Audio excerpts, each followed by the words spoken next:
Tarbiyah Sunnah Channel. Lillah Nyunnah Merenah. Assalamualaikum warahmatullahi wabarakatuh. Innal hamdalillah nahmaduhu wa nasta'inuhu wa nastaghfiruh wa na'udzu billahi min shururi anfusina was sayyiati a'malina. May yahdihillahu fala mudilla lahu wa may yudlil fala hadiya lahu. Wa asyhadu an la ilaha illallah wahdahu la syarika lahu wa asyhadu anna Muhammadan abduhu wa rasuluh. Ya ayyuhalladzina amanu taqullaha haqqa tuqatih wa la tamutunna illa wa antum muslimun wa ba'd. Ayyuhal ikhwah, para jamaah Masjid Agung Al-Ukhwah Bandung yang Allah muliakan, para pendengar radio Tarbiyah Sunnah Bandung, para pemirsa Persada TV, Niaga TV, Rabbani TV, dan TV-TV lain yang ikut gabung, juga para pendengar radio-radio lain yang juga ikut mengikuti kajian kita di sore hari ini, juga para netizen melalui akun manapun di mana saja Anda berada. Alhamdulillah, kembali kita berjumpa melanjutkan kajian dengan tema kiat meraih kekhusyuan.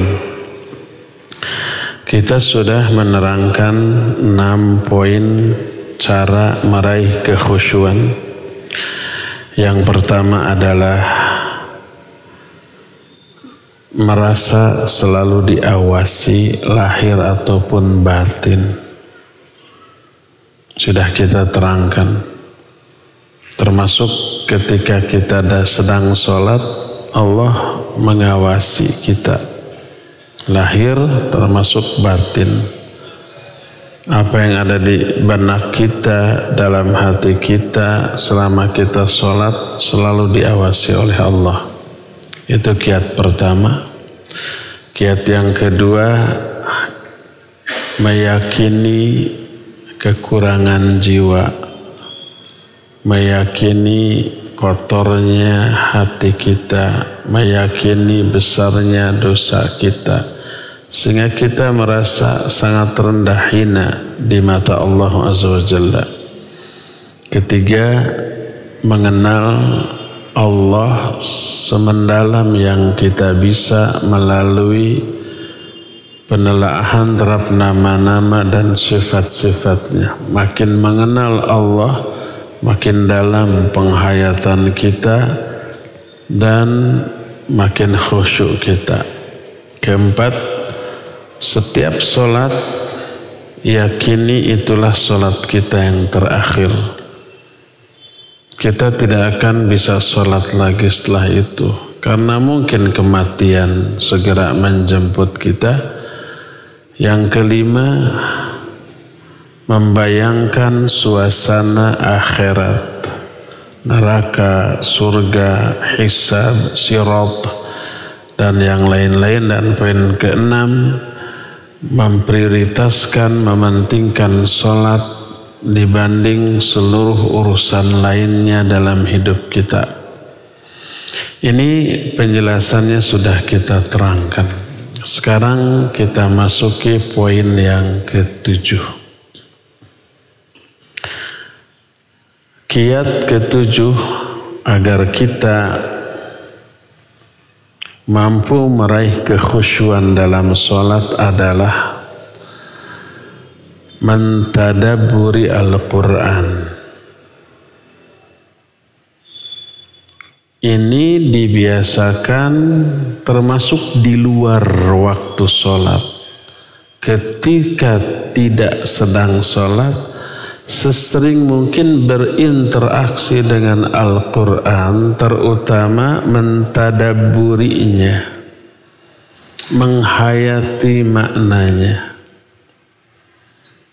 Kalau di luar sholat kita sering berinteraksi dengan Al-Quran, baik membacanya, mempelajari terjemahan dan tafsirannya, terus dihayati, ditadabburi, efeknya itu luar biasa kepada jiwa kita. Pas masuk sholat, di dalam sholat ada ayat Al-Quran yang kita baca. Ya Fatihah, ya surat. Kalau di luar sholat kita selalu mentadabburi Al-Quran, menghayati isinya ketika kita baca, di dalam sholat lebih klop lagi, lebih mendalam lagi. Dan ketika membaca Al-Quran dalam sholat bisa kita hayati, maka itu menuntun kita untuk menghayati seluruh bacaan yang kita baca dalam sholat. Dan inilah yang menjadi tujuan pokok diturunkannya Al-Quran, adalah menghayati isinya. Allah menyatakan, afala yatadabbaruna al-Quran am ala qulubin aqfaluha. Mengapa mereka tidak mentadabburi Al-Quran, atau di dalam hati mereka ada penutup? Surah Muhammad ayat 24. Ayat ini mengisyaratkan bahwa mentadabburi Al-Quran bisa membongkar, membuka katup-katup hati yang tertutup. Tertutup oleh dosa, oleh cinta dunia, oleh urusan-urusan lain. Tertutup hati dalam menerima hidayah, dalam menerima kebenaran. Dan katup yang menutup relung-relung hati tersebut bisa dibuka dengan cara mentadabburi Al-Quran. Dan inilah sikap orang-orang yang berakal, yang oleh Allah disebut dengan ulul albab. Allah berfirman dalam Al-Quran surah Shad ayat 29, kitabun anzalnahu ilaika mubarakun liyadabbaru ayatihi waliyatadzakkara ulul albab. Inilah kitab Al-Quran yang kami telah turunkan kepada engkau, hai Muhammad, yang penuh barokah, agar mereka mentadabburi ayat-ayatnya dan agar ulul albab mampu mengambil pelajaran darinya. Orang berakal pasti mampu mengambil pelajaran dari Al-Quranul Karim. Ketika membaca ayat atau dibacakan oleh orang lain, langsung masuk, menyerap ke dalam hati, bertambah keimanannya. Dan inilah karakter orang mukmin. Innamal mu'minuna alladzina idza dzukirallahu wajilat qulubuhum wa idza tuliyat ayatuhu zadatuhum imana wa ala rabbihim yatawakkalun. Orang mukmin itu hanyalah orang-orang yang apabila disebut nama Allah bergetar hatinya karena takut. Dan bila dibacakan kepada mereka ayat-ayatnya, bertambahlah keimanannya. Bila ini dilakukan dalam sholat, nambah iman, itu nambah kualitas kekhusyuan di dalam sholat. Makanya orang yang kayak gitu di luar sholat, apalagi di dalam sholat, bila dibacakan ayat Allah tersungkur sujud. Seperti yang Allah terangkan dalam surah Al-Isra ayat 107 sampai 109. Allah menyatakan, qul aminu bihi aw la tu'minu. Innal ladzina utul ilma min qablihi idza yutla alaihim yakhruna lil adqani sujada wa yaquluna subhana rabbina in kana wa'du rabbina lamaf'ula wa yakhruna lil adqan yabkuna wa yaziduhum khushu'a.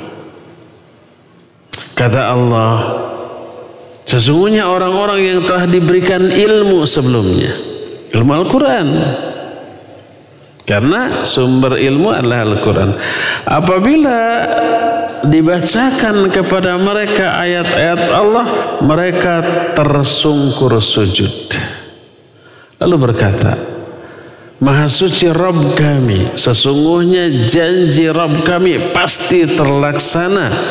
Mereka tersungkur sujud sambil menangis dan bertambahlah kekhusyuan mereka.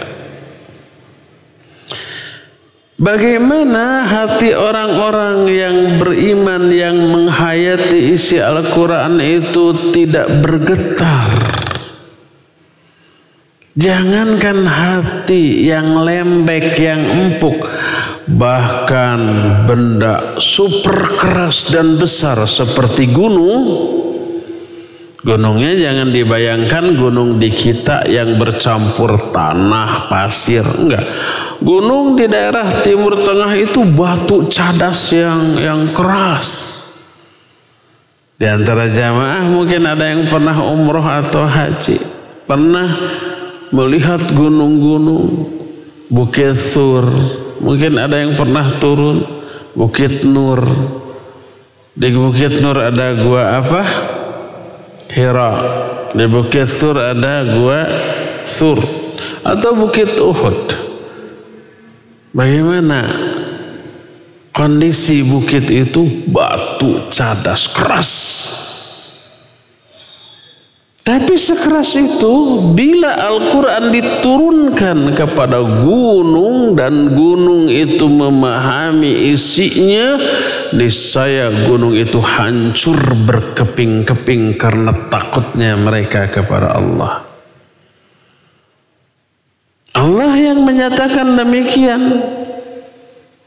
Di antaranya surah Al-Hasr 21 menyatakan, "Lau anzalna hadzal Qur'ana 'ala jabalin la ra'aitahu khashi'an mutasaddian min khasyatillah wa tilkal amthalu nadribuha lin-nas la'allahum yatafakkarun."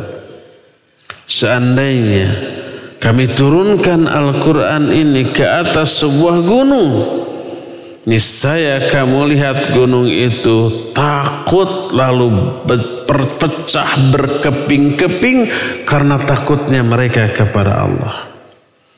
Itulah perumpamaan yang kami beritahukan kepada manusia agar mereka itu berpikir. Gunung, batu yang keras, kalau memahami isi Al-Quran, Al-Quran diturunkan kepada mereka, pecah. Apalagi hati manusia. Kalau mendengar ayat lalu ditadabburi, dihayati, atau membaca ayat dihayati, minimal ada getaran hati. Kulitnya merinding karena takutnya kepada Allah. Sebagaimana firman Allah dalam surah Az-Zumar ayat 23, Allah menyatakan, Allahu nazzala ahsanal hadits kitaban mutasyabbiha mathaniya taqsha'irru minhu juludul ladzina yakhshawna rabbahum thumma talinu juluduhum wa qulubuhum ila dzikrillah. Dzalika hudallahi yahdi bihi man yasha wa man yudlilillah fama lahu min had. Kata Allah, Allah lah yang telah menurunkan sebaik-baik ucapan. Maksudnya Quran. Sebuah kitab mutasyabiha yang mirip, mathaniya yang dibaca berulang-ulang. Terus taqsha'irru minhu juludul ladzina yakhshawna rabbahum, orang-orang yang takut kepada Allah bergidik tuh kulit-kulit mereka ketika mendengar atau membacakan Al-Quran. Tsumma talinu juluduhum wa qulubuhum ila dzikrillah. Hati-hati mereka, kulit-kulit mereka lalu melunak dan cenderung untuk ingin berzikir kepada Allah. Ini orang-orang yang takut kepada Allah ketika mentadabburi Al-Quran. Sayangnya tidak semua kaum mukminin begitu. Segelintir orang yang begitu. Umumnya tidak, termasuk kita kan enggak ya. Kenapa? Allah menyatakan, dzalika hudallah, itulah hidayah Allah. Yahdi bihi man yasha, Allah memberikan hidayah seperti itu kepada orang-orang yang Allah kehendaki. Yang tidak diberi hidayah mah cuek. Baca Al-Quran, mendengar bacaan Al-Quran, nggak ada getaran hati itu. Kenapa? Karena tidak ada penghayatan, tidak ada tadabbur. Jadi ini efek dari tadabbur, mentadabburi Al-Quran. Biasakan baca Al-Quran sambil menghayati maknanya. Disinilah kita diharuskan untuk mengetahui arti. Sekarang kan ada Quran terjemah, baca satu ayat, baca artinya, baca satu ayat, baca artinya, terus begitu. Lek-lek atuh, iya awalnya lek-lek teh apa ya? Ribet, iya awalnya. Tapi kalau itu dilakukan tiap hari, ayat kan banyak yang diulang-ulang. Kalau toh tidak diulang-ulang, minimal banyak kata yang sama antara satu ayat dengan ayat lain, sehingga kosakata kita bertambah, lama-lama kita tahu minimal arti global dari ayat yang kita baca. Apalagi ditambah dengan belajar tafsirnya, udah. Oleh karena itulah maka tadabburi Al-Quran di luar sholat, hayati ketika membaca atau mendengar bacaan tersebut. Maka ketika masuk ke dalam sholat sudah terbiasa. Ketika membaca ayat langsung menghayati. Klop.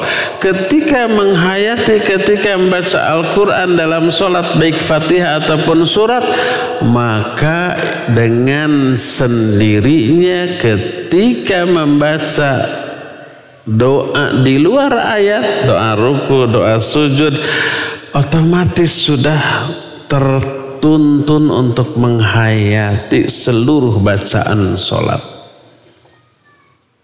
Berdasarkan hal itulah maka salah satu di antara kunci untuk bisa meraih kekhusyuan di dalam sholat adalah mentadabburi Al-Quran.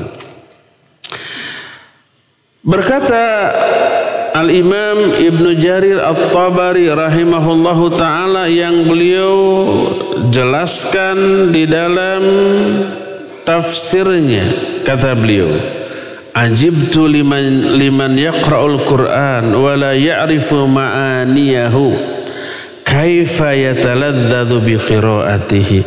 Saya kaget, saya aneh kepada orang-orang yang membaca Al-Quran tapi tidak mengerti isinya. Bagaimana mungkin dia bisa merasakan kelezatan ketika membacanya? Lalu beliau berkata, فَمَعْرِفَةُ مَعَانِي الْقُرْآنِ طَرِيقٌ لِلتَّدَبُّرِ وَالتَّدَبُّرُ طَرِيقٌ لِلْفَهْمِ وَالْإِتِّعَاذِ وَالْإِعْتِبَارِ وَالْخُشُوعِ. Memahami, mengerti makna dari ayat Quran yang dibaca termasuk satu-satunya cara untuk bisa menghayati bacaan. Sedangkan menghayati bacaan itu cara untuk bisa memahami dan mengambil pelajaran serta meraih kekhusyuan ketika membacanya.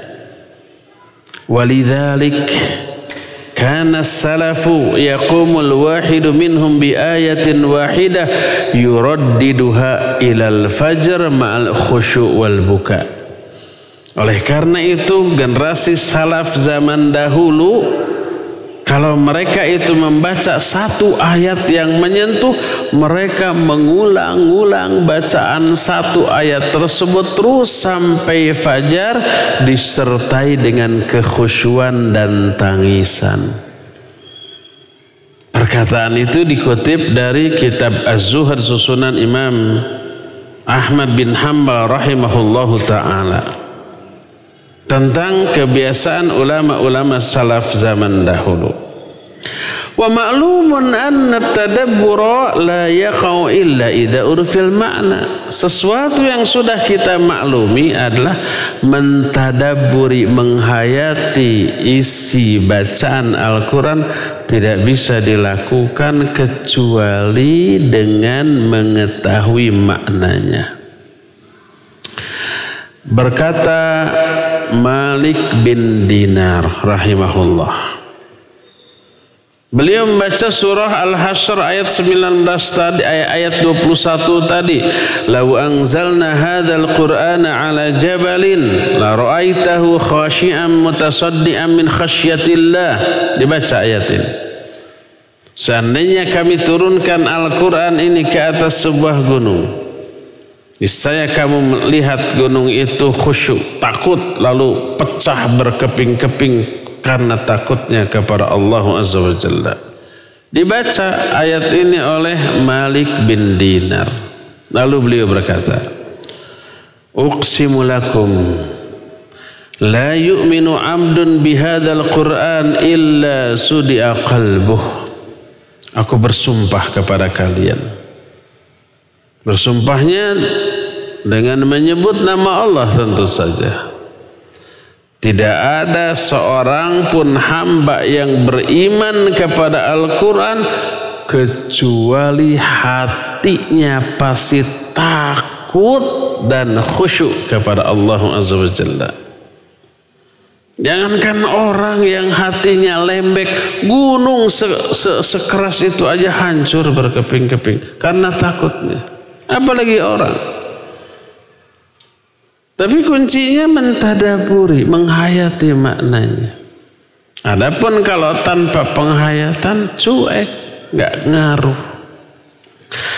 Berkata Abu Imran Al-Jawni rahimahullah, dia mengatakan, "Wallahi laqad sarrafa ilaina Rabbuna azza wa jalla fi hadzal Qur'an ma law surrifa ilal jibal lahattaha wa hanaha." Demi Allah, Allah telah memberikan Al-Quran ini kepada kita yang bila Quran ini diberikan kepada sebuah gunung yang kuat, niscaya gunung itu hancur berkeping-keping. Makanya pernah kan tugas yang diemban oleh manusia ini pernah dulu disodorkan kepada benda-benda yang kuat, besar dan dahsyat, kepada gunung, kepada bumi, kepada langit. Inna aradnal amanata, kami telah sodorkan ini, amanah untuk beribadah yang seluruh amanah ini ada dalam Al-Quran, kepada langit, kepada bumi, kepada gunung. Tapi fa'abaina yahmilna, mereka tidak mau, tidak sanggup untuk memikulnya. Karena apa? Karena khawatir tidak mampu untuk menjalankan. Wa hamalahal insan, lalu dipikullah amanah berat ini oleh makhluk yang lemah dan kecil, yaitu manusia. Makanya disebutkan innahu kana zaluman jahula, manusia itu zalim dan jahil, bodoh, mau memikul beban berat yang tidak sanggup dipikul oleh langit, bumi dan gunung-gunung. Gunung aja hancur, Maka manusia yang mentadaburi isi Al-Quran ini apabila mentadaburi Al-Quran, niscaya hatinya akan bergetar, takut, lalu tunduk kepada Allah Azza wa Jalla. Berkata Al-Hasan rahimahullah, ya ibna Adam, idza waswasa laka syaitanu bi khati'atin aw hadatha biha nafsak fadhkur inda dhalik ma hammalaka Allah min kitabih mimma law hamalatsul jibalur rawasi la khashat wa tasadduat. Amma sami'tahu yaqul law anzalna hadzal qur'ana ala jabalin ra'aitahu khashi'an mutasaddian min khasyatillah.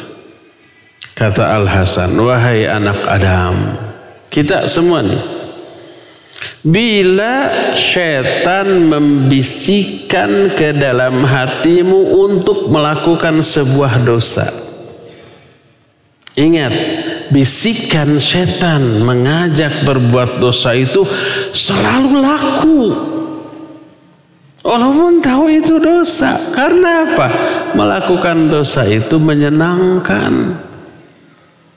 Walaupun tahu efek buruknya.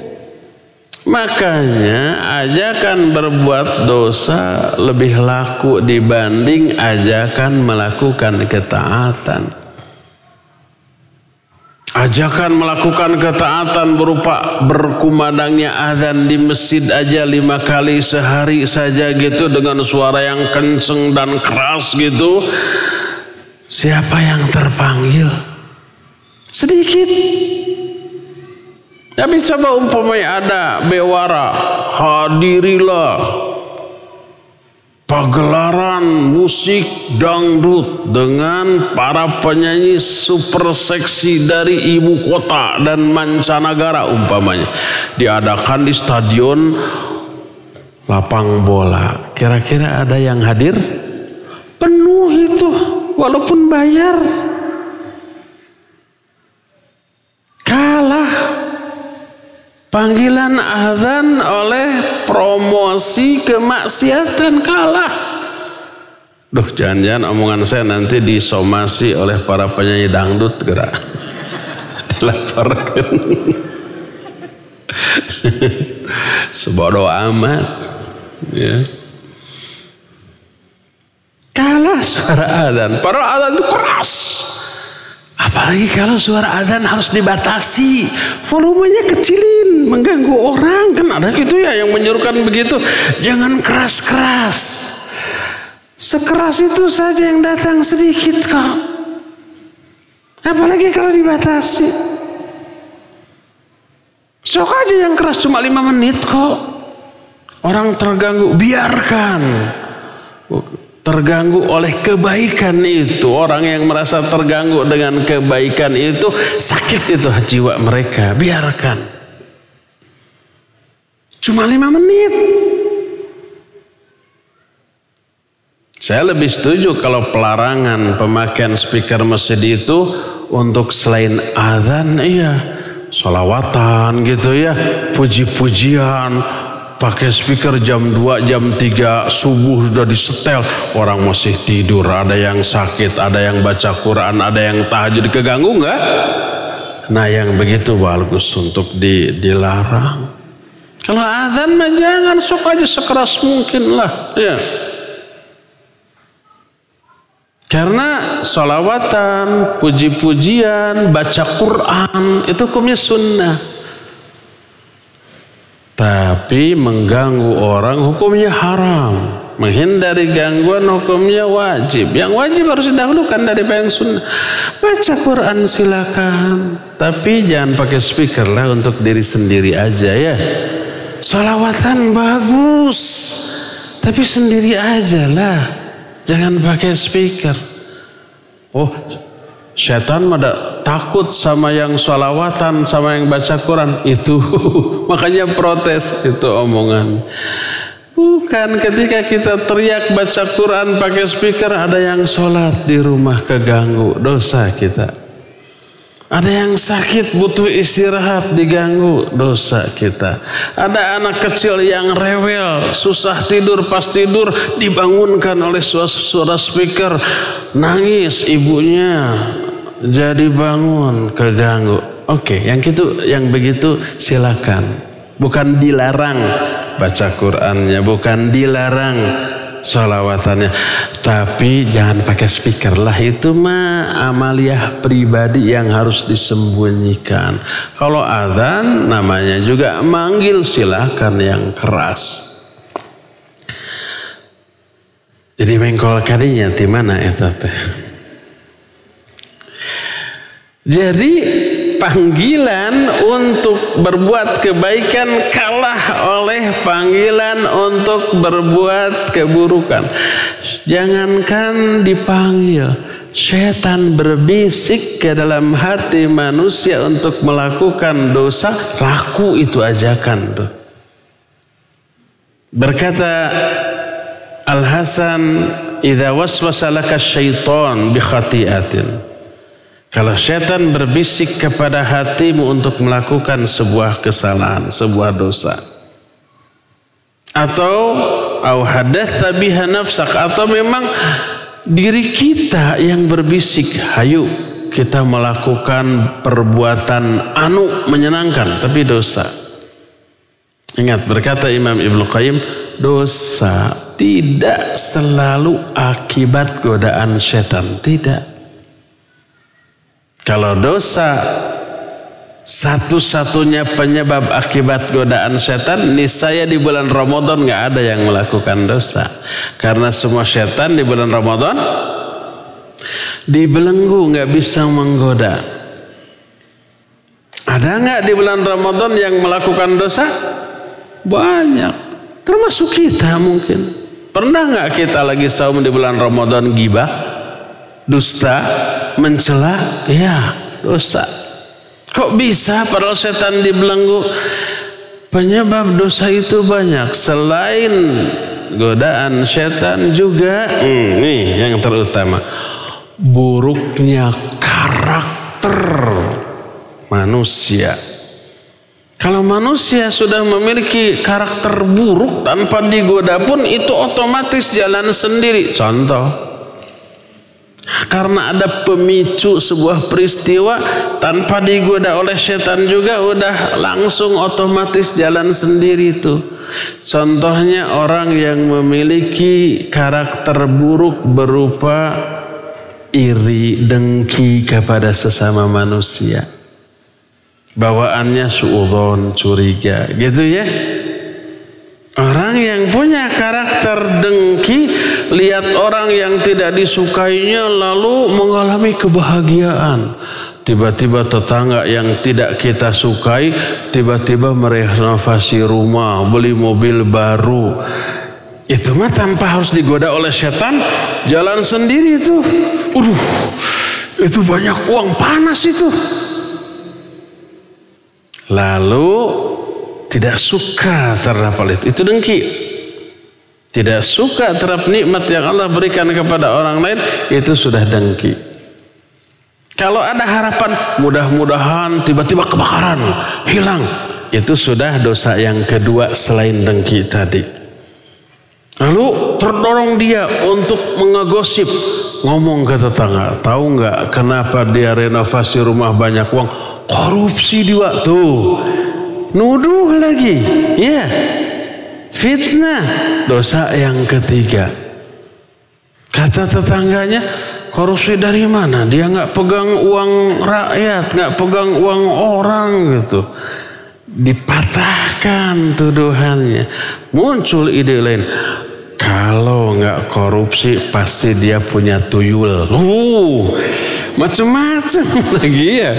Suudzon itu dosa berupa suudzon, berupa ghibah, berupa fitnah. Belum tentu karena godaan setan, tapi karena buruknya karakter yang dia miliki. Makanya disebutkan kata Al-Hasan, bila setan membisikkan ke dalam hatimu untuk berbuat dosa. Au haddatsa biha nafsak, atau dirimu yang tiba-tiba memunculkan keinginan untuk berbuat dosa karena buruknya karakter. Fadhkur inda dzalika ma hammalaka Allahu min kitabih, maka ketika itu ingat terhadap amanah yang Allah berikan kepadamu, yang bila amanah ini dibebankan kepada sebuah gunung yang besar dan kuat, gunung itu takut dan hancur berkeping-keping karena takutnya. Tidakkah engkau dengar firman Allah, "Lau anzalna hadzal Qur'ana 'ala jabalin la ra'aitahu khashi'an mutasaddian min khasyatil." Seandainya kami turunkan Quran ini ke atas sebuah gunung, kamu lihat gunung itu hancur, pecah berkeping-keping karena takutnya kepada Allah Subhanahu wa taala. Ingat-ingatlah hal ini, kata Al Hasan. Setiap kita mau berbuat dosa, ingat. Gunung aja hancur karena takutnya. Kenapa gunung itu takut, tidak bisa memikul?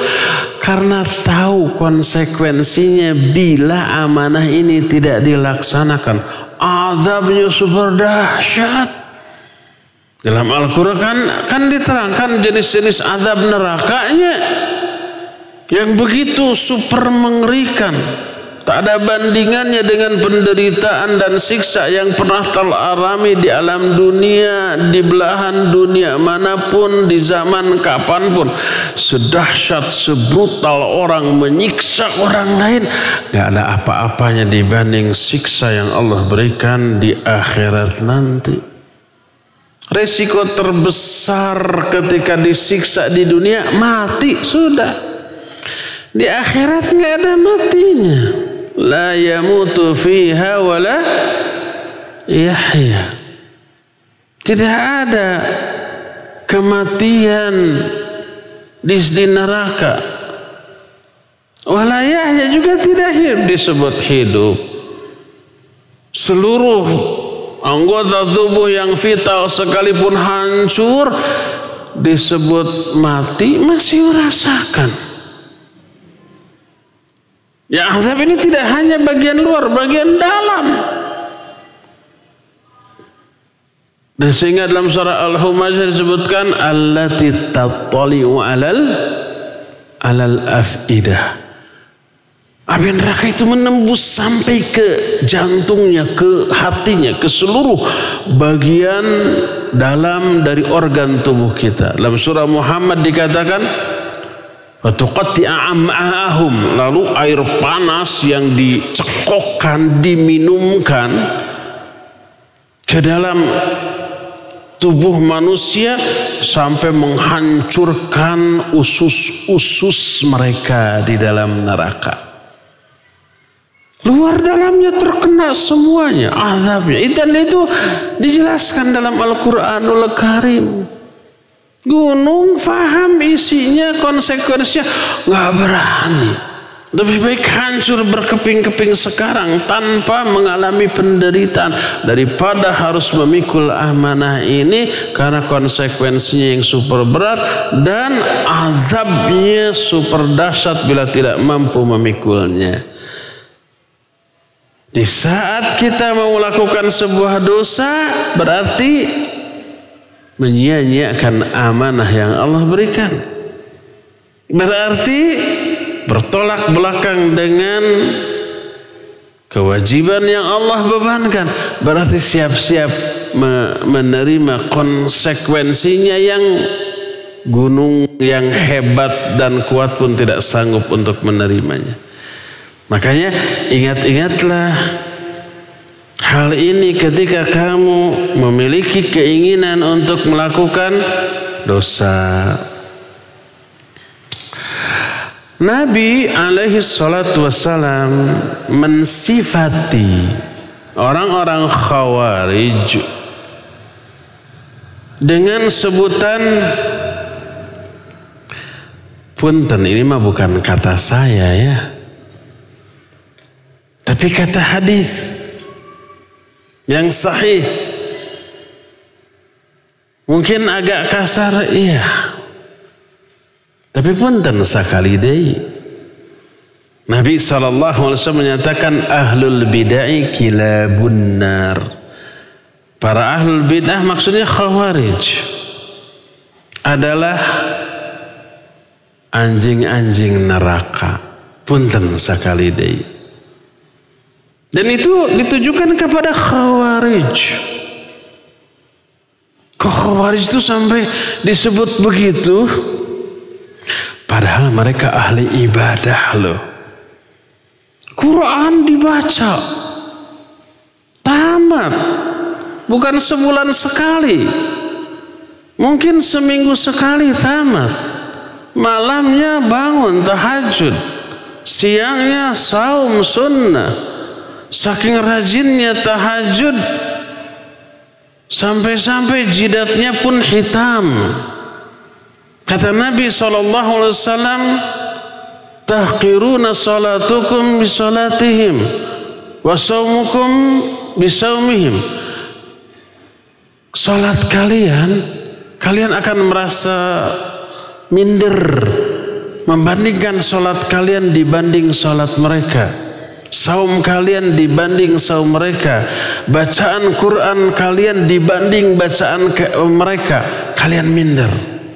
Saking mereka itu ahli ibadah, ahli tahajud, ahli saum, ahli baca Al-Quran. Tapi apa yang terjadi? Kata Nabi SAW, yaqra'una Al-Quran la yujawizu taraqiyahum. Mereka membaca Al-Quran, tapi bacaannya tidak pernah melewati tenggorokannya. Tidak sampai ke hati. Dari mulut, dari lisan enggak turun ke hati, tapi naiknya ke atas, ke otak. Mereka memahami ayat dengan otaknya, dengan ro'nyunya yang terlarang secara syar'i. Nabi SAW dengan tegas melarang man qala fi kitabillahi bi ra'yihi. Siapa orang yang berbicara tentang kitab Allah dengan ra'yu. Maksud ra'yu itu tanpa ilmu, hanya kebodohan. Ingat, akal kita bukan alat untuk memahami Quran. Sebagaimana akal kita bukan alat untuk memahami semua masalah kesehatan, sains, teknologi, mesin, dan enggak. Akal kita bukan alat untuk itu. Lalu apa alatnya? Ilmu. Untuk memahami kesehatannya, pelajari ilmu kedokteran. Untuk memahami teknologi IT, ya pelajari ilmu tentang IT. Isikan akal kita dengan alat yang berupa ilmu tersebut. Itu tuh. Kita punya akal, punya. Bisa nggak menjelaskan kenapa HP bisa dijadikan alat komunikasi, suaranya, gambarnya, videonya bisa saling dadah antara kita di sini dengan orang lain di Mekah. Bisa menjelaskan oleh akal kita yang tidak memahami IT. Kalau saya nggak bisa, saya punya akal. Tapi akal saya kosong dari ilmu IT, nggak bisa menjelaskan. Ini menunjukkan bukan akal yang menjadi alat untuk memahami segala sesuatu, tapi ilmu. Isikan ilmu itu ke akal kita baru bisa. Kalau akal kita kosong dari ilmu itu, lalu dipakai memahami sesuatu, itu ra'yu. Faham sampai di sini?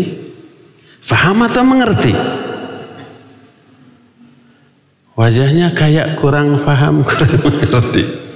Mengertilah piraku atunya. Di sini kan banyak minimal mahasiswa, ada yang sarjana, ada yang dosen, ada yang master, ada yang doktor, mungkin ada yang profesor juga. Piraku penjelasan begitu nggak fahamnya. Jadi sekali lagi, akal bukan alat untuk memahami segala sesuatu. Alatnya itu ilmu. Maka akal wadah dari ilmu-ilmu tadi. Termasuk Al-Quran nggak boleh difahami oleh ro'yu, oleh akal, tapi harus difahami oleh ilmu tafsir. Isikan ilmu tafsir ini ke akal kita, baru kita bisa memahami. Ketika akal kita kosong, nggak ngerti bahasa Arab, nggak ngerti tentang kaidah menafsirkan, nggak belajar tentang ilmu tafsir, kosong, lalu akal kita dipaksakan untuk memahami Al-Quran, itu artinya memahami kitab Allah dengan ro'yu, dan itu yang haram, terlarang. Khawarij kayak begitu tuh. Makanya bertolak belakang keyakinan dan pemahamannya dengan para sahabat yang berilmu. Ali dikafirkan, Muawiyah dikafirkan, pengikut Ali dan Muawiyah juga dikafirkan. Padahal Khawarij tabi'in nggak jumpa dengan Nabi SAW. Ali, Muawiyah dan para pengikutnya, para sahabat lebih paham tentang Quran, dibina oleh manusia terbaik, disalahkan hanya karena Ali mengirim Abu Musa al-Ash'ari, mengirim Abu Musa al-Ash'ari, kemudian Muawiyah mengirim Amr bin As untuk berunding. Kata Khawarij, mereka berhukum dengan hukum manusia. Hukum yang ditetapkan oleh dua orang, Amr bin As dan Abu Musa al-Ash'ari, kena dengan ayat wa man lam yahkum bima anzalallah faulaika humul kafirun. Kenapa tidak dihukum dengan Quran, dengan hukum Allah, kok hukum manusia? Kafir nih. Ini kan senjata andalan Khawarij ayat ini ya. Makanya mereka kafirkan orang lain, kafirkan pemerintah, kafirkan siapapun yang tidak setuju dengan hukum Allah, diterapkannya hukum Allah tersebut. Kafir semuanya. Itu Khawarij. Ali, Muawiyah dan para sahabat yang menjadi pendukungnya tahu nggak ada ayat tadi? Ya lebih tahu, hafal seluruh ayat dengan tafsirannya yang benar. Kita aja tahu ayat itu, apalagi para sahabat lebih tahu, lebih paham maknanya. Loh, kalau lebih tahu, kenapa menerapkan hukum dengan hukum yang ditetapkan oleh dua orang ini? Apakah mereka melanggar ayat itu? Tidak. Itulah pemahaman mereka tentang ayat-ayat tersebut. Makanya kan orang Khawarij setelah mengkafirkan Ali, Muawiyah dan para pengikutnya, mereka berkumpul di sebuah desa namanya Haruro. Makanya mereka disebut dengan kaum Haruriyah. Didatangi oleh Ibnu Abbas radhiyallahu anhuma. Sebelum perang Naharwan itu perang menggempur kalangan Khawarij. Diutus dulu Ibnu Abbas. Kata Ibnu Abbas, "Ji'tu uhaddithukum ala ashabi Rasulillah sallallahu alaihi wasallam nazal al-wahyu wa hum a'lamu bi ta'wilih." Tuh, disentil dulu tuh otak mereka, akal mereka, semoga faham. Aku datang untuk berbicara kepada kalian mengatasnamakan para sahabat Rasul sallallahu alaihi wasallam yang wahyu turun ketika mereka hidup dan mereka lebih tahu tentang tafsir atau makna dari wahyu tersebut. Para sahabat lebih berilmu daripada Khawarij. Lalu ditanya, apa yang membuat kalian mengkafirkan Ali? Dijawab, karena bertahkim kepada manusia. Kata Ibnu Abbas, mau nggak aku bacakan ayat Allah yang senada dengan itu?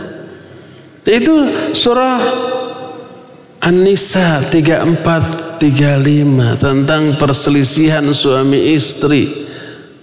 Kalau umpamanya suami istri berantem ada 3 tahapan yang pernah saya kemukakan juga dalam kajian ini.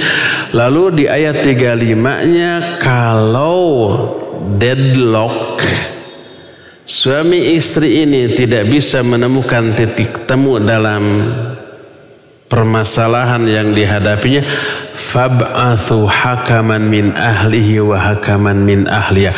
Utus satu hakim dari pihak laki-laki, satu hakim dari pihak perempuan, putuskan oleh mereka berdua.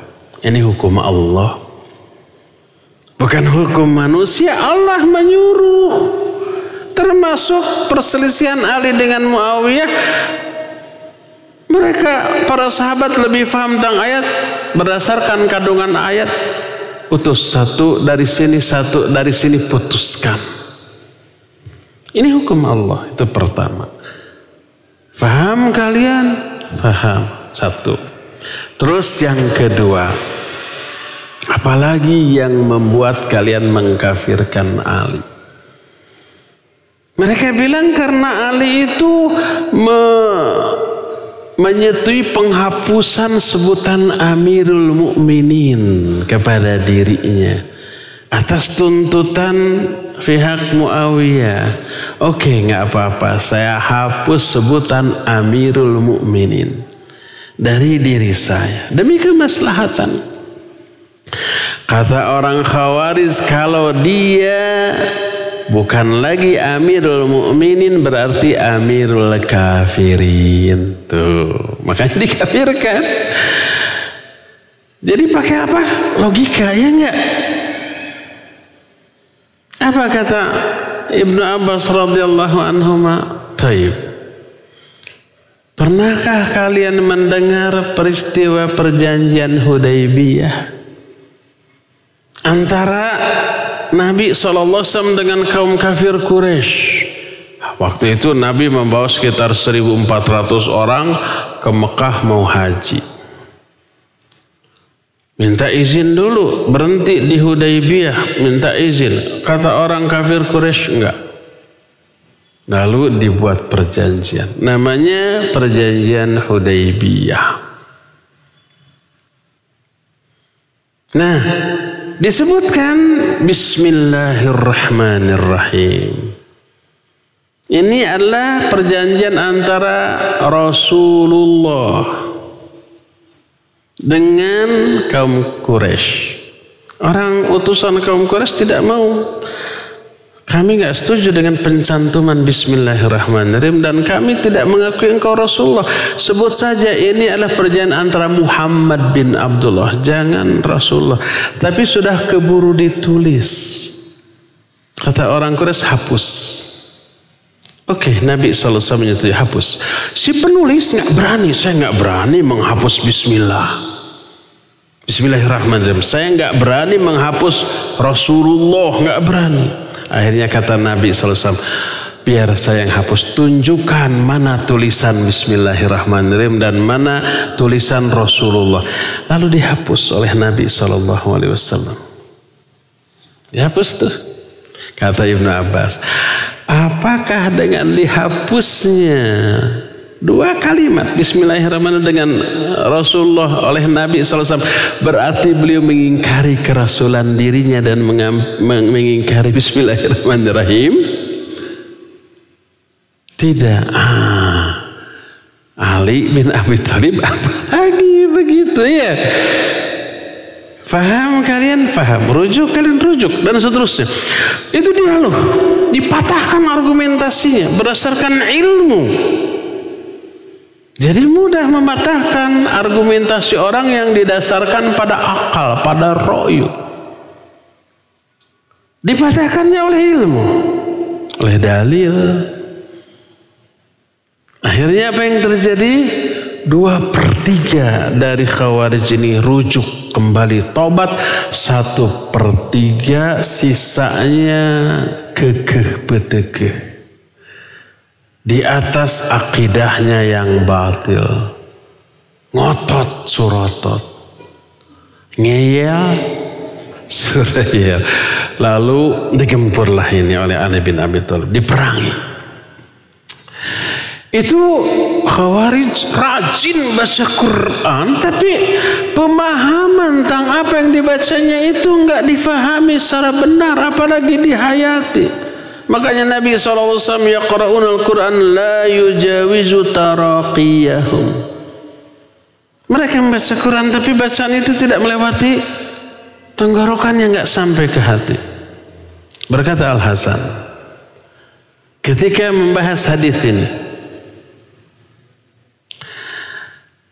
kata beliau, waqad kanu min aktsarin nasi qira'atan li kitabillah hatta innahu kana yusma'u lahum fi buyutihim dawiyun kadawin nahal min qira'atil Qur'an walakinnahum mantafa'u bih wa kanat jibahuhum qarihatun fis minas sujud wa aydihim ka'annahum thaqiful ibil alaihim qumusun murkhasun mushammirina mushimatan wujuhuhum minas sahar qad khasha'at abdanuhum wa lam takhsha' qulubuhum walidzalik lamma ja'ahum Ibnu Abbas yukallimuhum qabla an-naharwan hadatsa ma hadath.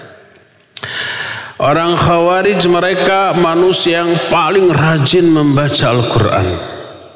Sampai dari rumah-rumah mereka terdengar suara dengungan seperti mendengungnya suara lebah di sarangnya karena ramainya membaca Al-Quran.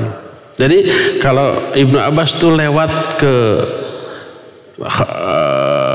desa Haruri tadi, di tenda-tenda nomaden mereka bikin tenda. Di tenda-tenda mereka terdengar gemuruh suara bacaan Al-Quran di setiap tenda. Seperti gemuruhnya suara lebah di sarang-sarang mereka. Terus apa kata orang Sunda? Mata-mata mereka celong. Celong itu apa ya? Menunjukkan mereka itu jarang tidur karena semalaman mereka tahajud. Jidat-jidat mereka hitam dari bekas sujudnya. Badan mereka khusyuk, tapi hati mereka tidak khusyuk. Karena hatinya tidak tersibghah, tidak tercelup, tidak tersentuh oleh makna Al-Quranul Karim. Berdasarkan hal itulah maka mereka kalangan Khawarij oleh Rasul sallallahu alaihi wasallam disebut dengan sebutan kilabun nar. Hadis ahlul bid'ah kilabun nar ini hadis yang dikeluarkan oleh Imam At-Tirmidzi dalam kitab sunannya, juga oleh Imam Ibnu Majah dari hadis Umamah, dihasankan oleh At-Tirmidzi, disahihkan oleh Al-Hakim dalam kitab Al-Mustadrak, dan Syekh Al-Albani mensahihkan hadis dalam kitab Sahih At-Tirmidzi, menyatakan bahwa ahlul bidah yaitu Khawarij kilabun nar. Kenapa? Karena mereka terjerumus ke dalam kesalahan yang fatal dan fundamental. Terlebih masalah akidahnya mengkafirkan sesama muslim hanya karena salah dalam penerapan ayat yang berbicara tentang orang kafir, oleh mereka ditembakkan kepada sesama muslim. Akhirnya dikafirkanlah sama muslim dan dihalalkan hartanya dan darahnya. Sampai ada kasus tuh, orang Khawarij nangkap seseorang, ditanya, ma ra'yukum an Ali, apa pendapatmu tentang Ali bin Abi Thalib? Disebut wa khairun nas, dia sebaik-baik manusia. Oh, tangkap, ini orang kafir, ini pengikut Ali. Ditangkap dan mau dibunuh. Ketika mau dibunuh, tiba-tiba ada seekor babi lewat. Disangkanya babi liar, lalu mereka bunuh si babi itu sebelum membunuh pengikut Ali tadi. Mati babi itu. Ketika sudah dibunuh, datang orang mencari babinya yang lepas. Ternyata orang ini Nasrani. Wah, dilihat babinya dibunuh dan ada orang diikat mau dibunuh. Orang ini takut, gemeter. Ditanya, siapa kamu? Saya pemilik babi ini yang kalian bunuh. Wah, astagfirullah, kita dosa. Sudah membunuh babi milik orang. Akhirnya minta dihalalkan. Akhirnya dibeli dengan harganya agar ini halal, tidak dosa. Lihat, membeli babi haram, tidak boleh. Dibalar, merasa dosa karena membunuh babi. Setelah orang itu pergi, dibunuhlah pengikut Ali. Membunuh pengikut Ali dianggap ibadah, membunuh babi dianggap dosa. Otaknya dari mana tuh orang? Jadi itulah Khawarij yang membaca Al-Quran tapi tidak dengan ilmu. Makanya penghayatannya keliru, lahir akidah yang jauh menyimpang, bahkan sampai merambah ke ranah fikih. Salah satu pemahaman fikih orang-orang Khawarij, mereka menyatakan wanita haid dan nifas boleh saum. Pakai akal, pakai logika, karena kata mereka saum itu tidak disyaratkan harus suci, baik suci dari hadas ataupun dari najis. Kalau kita sedang saum terus mencret wae, ke WC terus, kadang-kadang nggak keburu ke WC, keluar di celana, batal nggak saum kita? Enggak, karena saum tidak harus suci baik dari hadas ataupun najis. Kalau ketika saum kita tidur siang lalu mimpi basah, batal nggak saumnya? Tidak batal. Kita junub, iya, tapi tidak batal. Karena mimpi, nggak disengaja. Walhasil saum tidak disyaratkan harus suci. Makanya yang haid wanita ataupun laki-laki, yang haid ataupun yang nifas tetap boleh saum. Kata mereka begitu. Pakai akal, logika. Makanya ketika datang seorang perempuan kepada Aisyah, waktu itu Nabi sudah wafat. Lalu dia bertanya, kenapa nih wanita yang haid setelah suci wajib mengqadha saum tapi tidak wajib mengqadha sholat? Aisyah curiga, jangan-jangan ini Khawarij. Ditanya, aharuriyatun anti, apakah anti seorang haruri? Haruri itu Khawarij.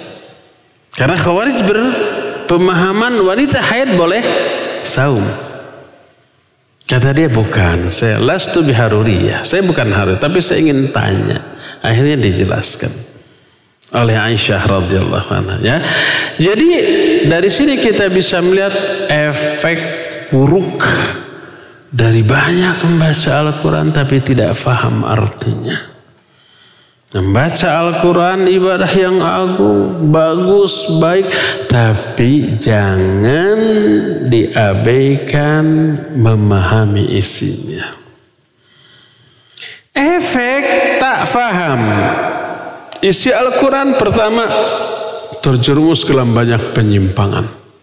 Gak ngerti bahasa Arab, gak ngerti tafsir, gak tahu kaidah menafsirkan, hanya baca Quran dari terjemah lalu difahami dengan ra'yu, dengan akal. Keliru. Makanya tadi hadis menyatakan man qala fi kitabillahi bi ra'yi, siapa yang berbicara tentang kitab Allah dengan ra'yu. Dalam satu hadis disebutkan fa asaba faqad akhta, dia sungguh telah salah, telah dosa. Dalam riwayat lain falyatabawwa maq'adahu minan nar, siap-siap untuk menempati tempat duduk dalam neraka. Ada enggak zaman kiwari orang Islam memahami ayat tapi dia nggak bisa bahasa Arab, nggak belajar tafsir? Ada? Banyak. Bukan orang awam sekarang, ustadz penceramah. Ada yang nggak ustadz penceramah kondang bisa pinter ngabodor, pinter retorika gitu ya, memukau orang ketika berceramah, tapi bahasa Arab nggak ngerti, nggak faham, apalagi ilmu tafsir. Lalu dia tafsirkan ayat hadis dengan pendapatnya. Ada banyak. Itulah yang disebut dengan ruwaibidah. Ruwaibidah kan banyak bermunculan di akhir zaman. Orang bodoh tapi berbicara tentang agama. Akhirnya sesat dan menyesatkan. Hanya karena memukau. Tapi yang kayak gitu yang laku tuh. Kita kalau melihat dai-dai kondang. Ada mantan artis sudah jadi dai, mantan pendeta sudah jadi dai. Ketika baca ayat atau hadis di ceramahnya, aduh kata orang Sunda mah sarek-seknya. Kelihatan orang itu nggak bisa baca Quran secara benar. Dibacakan ayatnya, tajwid makhrajnya amburadul. Ada yang kayak begitu? Ada, itu berbahaya. Orang baru hijrah dari manapun, dari ahli maksiat untuk menjadi taat, itu bagus. Dari kafir walaupun pendeta menjadi muslim, bagus. Jangan dulu ceramah. Belajar dulu Islam yang benar. Kalau langsung menjadi dai penceramah berbahaya, bisa sesat dan menyesatkan. Orang yang ngerti tajwid begitu dengar ustaz itu baca Quran, ini nggak benar ini bacaannya. Walaupun dia bukan ustaz tapi pernah belajar tahsin, tajwid, makhraj, dia pernah belajar, tahu oh ini salah. Kan memalukan. Kalau memalukan agak mending, ini sesat dan menyesatkan, itu yang berbahaya. Serupa dengan khawarij. Khawarij bacaannya bagus, rajin, ya, ibadahnya luar biasa, tapi kosong dari makna. Inilah yang oleh Nabi dikatakan yaqra'unal Qur'an la yujawizu taraqiyahum. Baca Quran tidak melewati tenggorokan, nggak sampai ke hati, karena tidak faham makna, ya. Jadi efek buruk dari tidak mentadabi Al-Quran bisa terjerumus ke dalam kesesatan, dan yang keduanya susah meraih kekhusyuan, baik di dalam sholat ataupun di luar sholat. Yang khusyuk tidak hanya sholat, baca Quran harus khusyuk, berzikir harus khusyuk, berdoa juga harus khusyuk, azan, muadzin juga harus khusyuk. Ketika mengumandangkan kalimah-kalimah azan hayati. Itu yang bisa menggetarkan hati orang, karena dia mengumandangkan azannya juga dengan hati, ya. Inilah salah satu kiat meraih kekhusyuan, yaitu mentadaburi Al-Qur'anul Karim, ya. Cukup sampai di sini. Insyaallah kita akan lanjut materi ini di hari Kamis yang akan datang. Sisa waktu yang ada kita akan gunakan untuk tanya jawab. Wa sallallahu ala nabiyina Muhammadin wa ala alihi wa sallam. Bismillah, barakallahu fik Ustaz wa fika barakallah. Imam di masjid daerah ana sudah sekitar 85 tahun. Yang jika diserobot mengimami oleh orang lain yang lebih pantas menjadi imam, beliau melotot dan baud. Ini nyaris terjadi di setiap masjid. Setiap sholat beliau memakai sarung yang bau pesing. Aduh, baunya sampai saf kedua. Kebayang. Jadi terganggu dengan baunya. Bagaimana hukum sholat di si imam dan kami? Terkadang sesekali si imam pipis di tempat sujudnya. La ilaha illallah. Dan tidak membatalkan sholat. Lagi sholat pipis. Ini gak bisa dibiarkan. DKM-nya. Orang yang berwenang di masjid itu harus tegas. Aki, abah, jangan bilang encep udah 85 tahun. Itu tidak sah, batal. Kalau diteruskan tidak sah seluruhnya. Makmumnya tidak sah karena batal sholatnya, bau pesing. Ya. Kalau tidak berani, menyebabkan tidak sah semua sholatnya, termasuk makmumnya tidak sah. Orang yang tidak sah sholat untuk dirinya karena batal, tidak sah juga keimamannya. Tidak sah seluruh makmum yang sholat di belakangnya. Kalau yang paling berwenang itu dia, itu mesti dia pribadi. Makanya nggak ada yang berani, sudah jangan sholat di sana. Biarkan dia sholat sendirian. Cari masjid lain. Kalau nanti dia protes, kenapa kalian nggak mau sholat diimami saya? Bilang, aki nggak sah sholatnya, bau pesing gitu ya. Bilang, harus tegas. Jangan sampai karena merasa nggak enak ke si aki, tapi merasa enak ketika melanggar aturan Allah. Allah harus prioritas. Allahu Akbar. Menyinggung perasaan orang nggak berani, menyinggung Allah kok berani. Ustaz, apa jika sholat belum khusyuk? Apa berarti imannya kurang? Iya, salah satu indikasi kurangnya iman adalah tidak khusyuk dalam sholat. Tidak khusyuk dalam sholat itu indikasi dari banyak keburukan. Mungkin dia masih banyak melakukan dosa dan kemaksiatan. Dia masih hubbud dunia, cinta dunia, ya. Dia masih mengabaikan banyak kewajiban, masih banyak melanggar apa yang Allah larang. Semua keburukan berefek, salah satunya tidak bisa khusyuk di dalam sholat. Termasuk ada rasa benci dengki kepada sama manusia, dijamin gak akan bisa khusyuk dalam sholat. Jadi kekhusyuan dalam sholat berefek kepada kehidupan sosial. Kehidupan sosial kita yang buruk, umpamanya berantem dengan tetangga, ada iri dengki ke tetangga, dijamin tidak akan khusyuk dalam sholatnya. Banyak nas, ayat dan hadis yang menerangkan hal itu ya. Lalu bagaimana yang tidak sholat? Apalagi kalau sholat nggak khusyuk, diazab, udah aja jangan sholat sekalian. Diazab sama dong dengan yang sholat tidak khusyuk. Beda, azabnya lebih dahsyat kalau nggak sholat.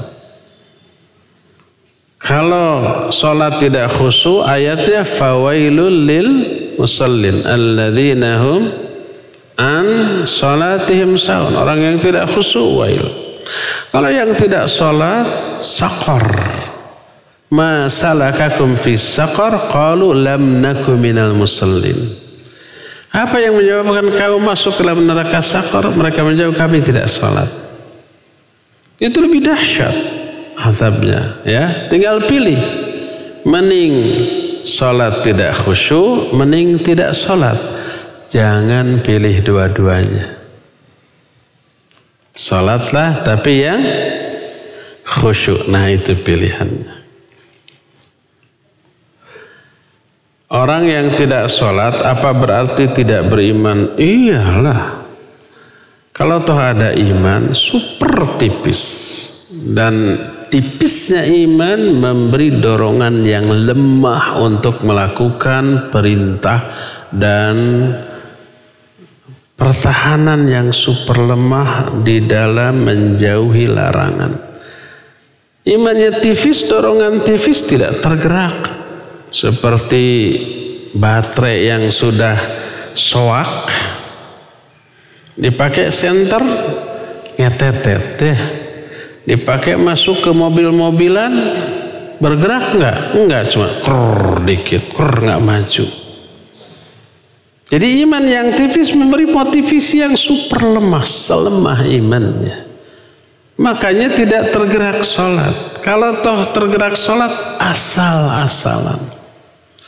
Seperti senter ketika soak, baterainya nyala, tapi suram, kecil nyalanya. Orang imannya tipis tidak tergerak sholat. Kalau tergerak sholat, minim kualitas sholatnya. Jadi begitu. Afan bertanya di luar tema. Ana divonis kanker Ustaz. Oh syafakallah la. Syafakillah la ba'sa tahur insyaallah. Ana mohon doanya. Sudah barusan sebelum diminta. Bukankah diperbolehkan minta doa? Boleh. Sebagai wasilah ana mohon doakan oleh semua orang di sini, tolong doakan akhwat ini semoga diberi kesabaran, ketabahan, dan semoga penyakit kankernya atas kuasa, izin Allah, kudrat Allah, iradat Allah hilang semuanya tanpa menyisakan sedikit pun. Tersisa sedikit bisa berkembang lagi kan ya? Semoga semua kankernya musnah sama sekali tanpa tersisa. Yang kedua, bolehkah anak tidak ikhtiar lewat medis dikarenakan harus operasi menghilangkan salah satu fungsi dari tubuh anak dan anak memilih ikhtiar melalui pengobatan herbal? Apakah anak salah berpikir seperti itu? Apakah anak digolongkan tidak menerima takdir dan tidak bersabar? Atau afan kepanjangan? Enggak begitu panjang, pendek kok. Iya, menghindari operasi karena resikonya terlalu besar lalu mengambil cara lain seperti herbal atau pengobatan alternatif lain, mungkin akupuntur, mungkin apalah gitu, selama itu logis, rasional, realistis, ada hubungan sebab akibat antara cara pengobatan tersebut dengan penyakit kankernya, boleh. Oh, dengan herbal boleh ya, kecuali kalau pengobatan alternatif itu tidak logis, tidak rasional, tidak realistis. Seperti umpamanya dengan tenaga dalam jarak jauh dipindah ke kambing, kankernya jadi kambing yang kanker. Masuk akal? Tidak masuk akal, tidak logis. Kasihan kambing, nggak dosa nggak apa, yang sehat jadi sakit. Itu nggak boleh. Tapi buktinya sembuh. Mungkin ada keterlibatan setan dari kalangan bangsa jin. Sembuh tapi dosa besar. Nggak barokah hidupnya nanti. Dan saya yakin tidak akan sembuh dengan cara seperti itu. Sembuhnya mungkin sementara kelihatan. Besok lusa, sebulan 2 bulan muncul lagi. Sudah bayar gede ke si dukunnya gitu ya. Ternyata muncul lagi ya. Jangan. Jadi tidak terlarang memilih pengobatan alternatif selama logis, rasional, empiris, realistis, ada hubungan sebab akibat antara cara pengobatan tersebut dengan penyakit tersebut dibolehkan, dan itu salah satu ikhtiar.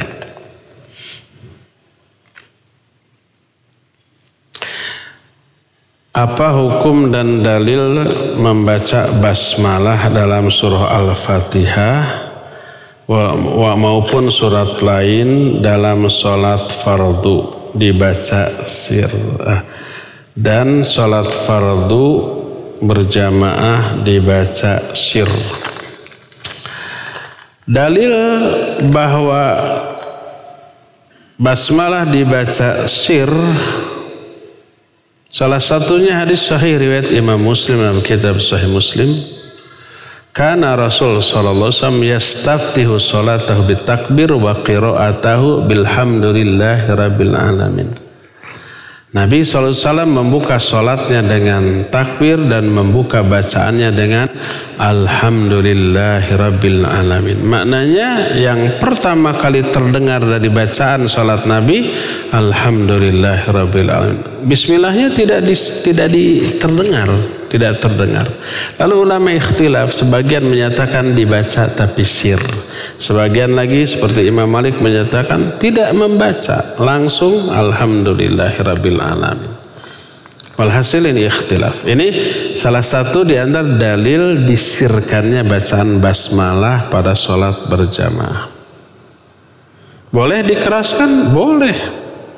Hadisnya sahih riwayat Bukhari dan Muslim dari Ummu Salamah radhiyallahu anha. Kata Ummu Salamah, kana Rasulullah SAW yamuddu qira'atahu ayatan. Qara'a bismillahirrahmanirrahim. Yamuddu bismillah wa yamuddu ar-rahman wa yamuddu ar-rahim. Thumma qala alhamdulillahirabbil alamin. Thumma qala ar-rahmanirrahim ila akhiri surah. Kata Ummu Salamah, Nabi sallallahu alaihi wasallam membaca Al-Quran dengan panjang. Beliau membaca Bismillahirrahmanirrahim dalam salat. Beliau memanjangkan Bismillah, memanjangkan Ar-Rahman, memanjangkan Ar-Rahim. Lalu Alhamdulillahirabbil alamin Ar-Rahman secara tartil sampai akhir dari surah itu. Dua hadis ini dua-duanya sahih, yang menunjukkan dua-duanya boleh. Dibaca sir boleh, dibaca jahar juga boleh, tapi yang sir lebih sering dan lebih kuat dalilnya. Jadi nggak boleh saling menyalahkan. Saya mah nggak mau imamnya bismillah na tarik teuing, tenyunah. Kata siapa tenyunah? Ada sunnahnya. Yang lain menyatakan saya mah nggak mau di imam ini tara bismillah. Kata siapa tara bismillah, tapi mungkin sir. Kalau nggak mau bermakmum kepada orang yang tidak membaca basmalah secara jahar, dia tidak akan merasa tenang ketika umroh atau haji. Di Masjid Nabawi, Masjid Al-Haram, imamnya basmalahnya dikeraskan tidak? Tidak. Langsung Alhamdulillahirabbil alamin. Aduh, imamna teh dikeraskan, sok selama di sana kumaha? Saya mau sholat aja sendiri di hotel. Atuh nggak dapat keutamaan sholatnya berjamaah. Seseorang mengerjakan sholat fardu setelah berjamaah dengan alasan imam membaca basmalah dan surat disirkan, tidak dijaharkan. Ini mah laporan, apa sah apa tidak, apa boleh atau tidak. Kita tanya, kenapa orang itu mengulang sholatnya? Apakah menganggap sholat imam tadi tidak sah? Kalau dia memandang sholat imam tadi tidak sah, dia keliru. Makanya mengulang sholat lagi. Seperti tadi, pas haji dan umroh, mungkin dia akan memilih sholat di hotel. Apalagi berkeyakinan makruh sholat diimami oleh kaum Wahabi. Ada orang yang begitu ya. Pas haji umroh di hotel terus, gak mau ke masjid. Karena imam Masjidil Haram, Masjid Nabawi itu pertama Wahabi, yang kedua tidak dijaharkan basmalahnya. Luput dia dari memperoleh pahala 100.000 kali lipat di Masjid Haram Mekah, 1.000 kali lipat di Masjid Nabawi. Mending satu di hotel. Itu fatwa sesat dan menyesatkan ya, memakruhkan bermakmum kepada yang tidak sefaham dengan dirinya. Selama dia muslim, lalu sholatnya sah untuk dirinya, sah juga bermakmum ke orang itu, walaupun dia ahli bid'ah, ahli maksiat, tukang mabok, tukang judi, tukang zina, lalu dia jadi imam. Sholatnya sah untuk dirinya. Boleh kita bermakmum walaupun tidak afdal. Tapi selama sholatnya sah secara fikih untuk dirinya, sah keimamannya.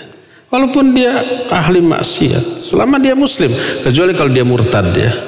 Kalau dia murtad terus sholat jadi imam nggak boleh, karena dia bukan muslim. Nyata dia umpamanya kemurtadannya, ya. Nah, jadi kalau dia ahli maksiat, ahli bidah, sah menjadi imam, sah juga kita bermakmum di belakangnya. Apalagi dia bukan ahli maksiat, tapi beda pendapat dengan kita. Bagaimana harus dimakruhkan? Mengotak-ngotakan manusia di dalam momen yang harusnya semua manusia bersatu dalam sholat. Beda pendapat makmum dengan imam ketika sholat, ikuti wa imam. Hadisnya jelas, innama ju'ilal imamu liyutamma bi. Imam dijadikan untuk diikuti. Ikuti apa yang dilakukan oleh imam selama gerakan imam itu tidak membatalkan sholat. Gerakan imam tersebut menurut pendapat yang benar dalam pandangan si imam, walaupun menurut kita salah. Kita sedekap, imam ke bawah, ikut ke bawah. Kita ke bawah, imam sedekap, ikut sedekap. Kita lutut dulu, imam dua tangan dulu, ikut dua tangan dulu, dan sebaliknya. Kita tidak kunut, imam kunut subuh, ikut kunut. Enggak masalah. Itulah hadis innama ju'ilal imamu liyutamma bih. Imam dijadikan untuk diikuti. Nah, ketika mensyarah hadis ini, para ulama, kita kan pernah membahas hadis dalam kitab Bulughul Maram, menyatakan ini untuk imam dan makmum yang beda pendapat dalam gerakan sholat. Ketika sholat ikuti gerakan imam walaupun tidak sependapat dengan kita, ya. Beres sudah, nggak akan ada perselisihan. Adem gitu. Sholatnya diyakini sah. Maka nggak boleh dihukumi makruh bermakmum kepada yang beda pendapat dengan kita. Aduh, fatwa yang sesat dan menyesatkan. Terakhir ya, bagaimana hukumnya sholat seorang ibu yang selalu diganggu anak bayi? Tiba-tiba saja